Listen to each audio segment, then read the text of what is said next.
Hello, Tillicum Tigers, students and staff. Today we take the opportunity to honor Dr. Martin Luther King Jr., a leader whose courage and commitment has shaped the world. His dream for equality, justice, and dignity continues to shape the work of our school community. Today you'll hear his words spoken by students and staff that represents the diversity of our community here at Tillicum.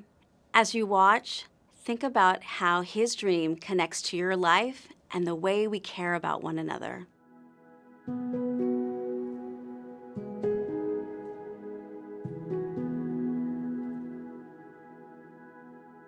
In August of 1963, over 250,000 people gathered at the Lincoln Memorial for the March on Washington for Jobs and Freedom. Dr. King stood on the steps of the memorial and delivered one of the most powerful speeches in history, his I Have a Dream speech. At the time, discrimination was legal in many parts of the country. Black Americans faced daily injustices in schools, workplaces, housing, and voting. Dr. King believed that nonviolence and unity were the most powerful tools for change. His dream was not only for the people of 1963, but for future generations, including all of us here today. Today, members of our Tillicum community will share Dr. King's words. His message belongs to all of us. Every language, every background, every voice. I have a dream. I have a dream. 我有一个梦想。 Yo tengo un sueño. J'ai un rêve. У меня есть мечта. 我有一个梦想。 Yo tengo un sueño. J'ai un rêve. У меня есть мечта. मेरा एक सपना है. Yo tengo un sueño. I have a dream. I have a dream. That one day this nation will rise up and live out the true meaning of its creed. We hold these truths to be self-evident. That all men are created equal. I have a dream that my 4 little children will one day live in a nation where they will not be judged by the color of their skin, but by the content of their character. I have a dream that one day every valley shall be exalted, and every hill and mountain shall be made low. The rough places will be made plain, and the crooked places will be made straight. With this faith, we will be able to hew out of the mountain of despair a stone of hope. With this faith, we will be able to transform the jangling discords of our nation into a beautiful symphony of brotherhood. And when this happens, and when we allow freedom ring, when we let it ring from every village and every hamlet, from every state and every city, we will be able to speed up that day when all children will be able to join hand in hand to sing in the words of Old Spiritual. Free at last, free at last. Free at last, free at last.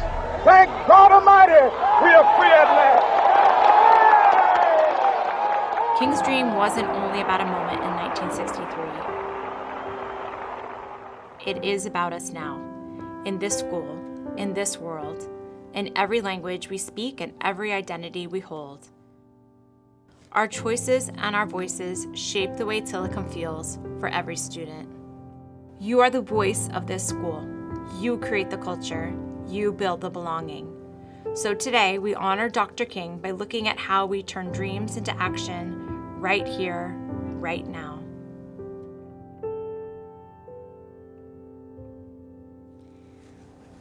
One way that Dr. King's message impacts me in my personal life is, well, without his message, I wouldn't be here, and neither would some of my best friends.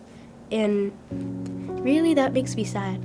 But I'm very grateful for all of his messages and actions that let me be here today. That phrase that he said about he hoped that his children would live in a world where they would be judged not by the color of their skin, but by the content of their character. And I think of that in connection to, I get kind of emotional sometimes when I hear the Pledge of Allegiance, because at the end of it talks about with liberty and justice for all. And I feel like we're not there yet, that it's not for all yet. But these kids give me hope that we can get there. Dr. King's message reminds me that what I do as an educator matters. I strive to model fairness, empathy, and courage so students feel valued. I deeply resonate with Dr. King's message because it reminds me that school is not just about academics. It's about creating a space where students feel valued and heard. In my math classroom, that means that I make sure that every voice matters, whether it is sharing a strategy or asking a question or just explaining an answer. He inspired me to make this work better through my daily actions by supporting my community, caring for my family, and helping strangers when it's possible. Dr. King's message really resonates with me every day and is a big reason why I entered the counseling profession. One way that I personally try to uphold his message is to make sure that I stand up for people, whether it's my family or students or anyone that I see that's struggling. If something is happening that is unkind or unfair, I want people to know that they're supported and that they're not alone and that we are together. What's one way you can make our community kinder, braver, and more just today and every day? One way that just we as a whole can make our community a bit more kind, just, would be just acting as an example. I think there's lots of times where we will see others acting unkind, and we see each other we can put each other down. But I really think like us seeing what we want the world to be, seeing how we want to be, understanding how we would like to be treated, and just being that for others, being able to be that kind voice in people's lives, or a nice strong shoulder for people to lean on. That kindness just through one person can spread to others, and they'll see that kindness and want to share that with the people around them. But it really does just start with one person being able to kind of be that center, be that strength, be the person who does things a little differently. Just be nice. If you can take that road, take it. Those little things that we do add up, and it's like drops in a bucket. And when we fill that bucket, like that kindness can kind of overflow onto other people. So if you can, just be nice. One way I could make our community kinder and braver is I would be more inclusive of other students. So for example, if I see a student alone at lunch, then I would go and ask them if they would like to sit with me. We live in a world where people are treated differently because of how they look, where they come from, what they believe, or even their name. But we have the power to change that here at school. So when you see someone being bullied, left out, or made fun of, don't look away. Doesn't matter if it's a friend or someone you don't know. Don't stay quiet. Speak up. Your voice matters. And yes, you can't control everything, but you can control your actions. So choose kindness. Kindness doesn't cost anything, but it can mean everything. Kindness is your superpower. Use it and make this world a better place. One way I can make our community kinder is to let other people in to like our table or where we're sitting in our friend group, and not just exclude people because they're not our normal friends. When have you seen someone stand up for or lift up another student? What do you think helped them act? I seen one of my friends help my other friend because we like to fight a lot, and he picked him up and he said, "Are you all right? We like to play pretty rough." And then they laughed for a while, and I saw him walk over with him, and they kind of just seemed like they bonded way more than I've ever seen them. I've seen students include peers who felt left out because they felt supported and knew kindness was important. I've seen students stand up for others in really quiet ways and also in loud ways. From something as simple as asking someone to join you at a lunch table, to standing up and saying, "You shouldn't say that to them, that's rude." What helps people act in those situations isn't just being a confident person. It's being a person who has empathy. And empathy is what we all need. And with empathy, I think we can really make Tillicum a better place. Dr. King said time itself doesn't change things, people do. The moment to build the school we deserve is now.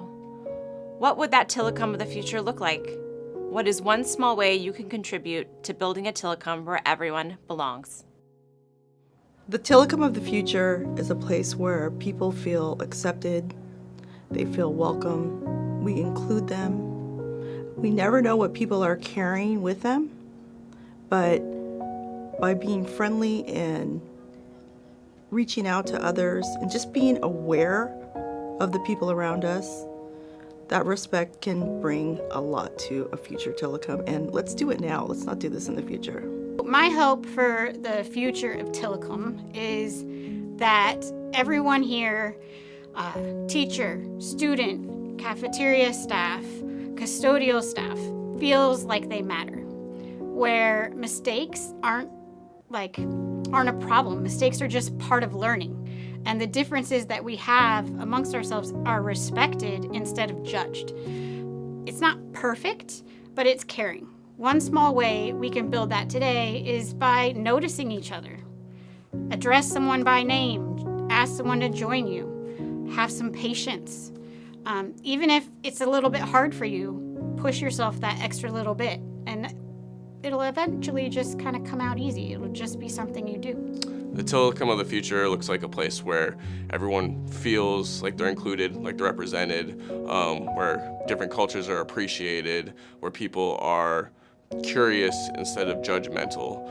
I think that I can contribute to this by making sure that voices are heard, making sure that when people don't understand other cultures or where other people are coming from, that we take it as a learning opportunity to be curious about other cultures, other people, and develop that empathy. Tigers. Dr. Martin Luther King Jr. taught that nonviolence is active, not passive.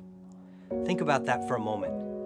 We have to actively not be violent. At Tillicum, one way that we can live this out is through our non-negotiable on hurtful language.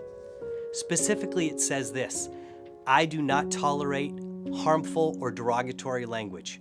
I interrupt or address instances every time. Harmful and derogatory language is a type of violence. It hurts individuals and it hurts our community. You may have heard the childhood saying, "Sticks and stones may break my bones, but words will never hurt me." That is not true. In fact, hurtful words can and often do linger for years and years.